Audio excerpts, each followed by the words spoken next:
ব্যস্ততা, তীব্র যানজট আর হর্নের আওয়াজ, এটাই যেন রাজধানী ঢাকার চিরচেনা রূপ। তবে পবিত্র ঈদুল আজহার ছুটিতে সেই ঢাকা এখন সম্পূর্ণ অচেনা। নারীর টানে লাখো মানুষের ঢাকা ছাড়ার পর কিছুটা স্বস্তি ফিরেছে যান্ত্রিক এ নগরে। রাস্তায় যানবাহনের চাপ না থাকায় সবচেয়ে বেশি স্বস্তি মিলেছে সাধারণ পথচারী ও নগরবাসীর। নেই কোনো তাড়াহুড়ো, নেই ঘন্টার পর ঘন্টা সিগন্যালে আটকে থাকার ধকল। এখন আমরা ঢাকায় চলাচল করে খুবই স্বস্তি বোধ করছি।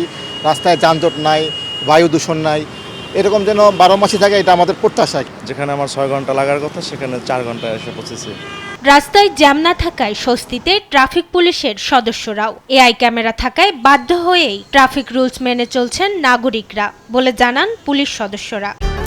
নীল মজাদার গোলমার্ক বক্স, কুরমুরে বাইটে ফুরফুরে লাইফ।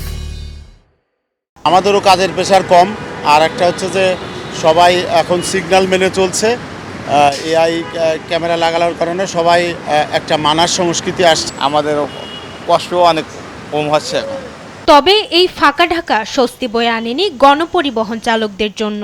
ঘন্টার পর ঘন্টা অপেক্ষায় থেকেও মিলছে না কাঙ্ক্ষিত যাত্রী। ফলে দৈনিক জমার টাকা আর তেলের খরচ তুলতেই হিমশিম খাচ্ছেন তারা। টাকা ইনকাম নাই, যে 3 ঘন্টায় 200 টাকা ভাড়া হয়েছে, গাড়ির জমা আছে 400 টাকা। কিন্তু গাড়ি চালে অনেক মজা পাইতেছি, কিন্তু ভাড়া পাইতেছি না।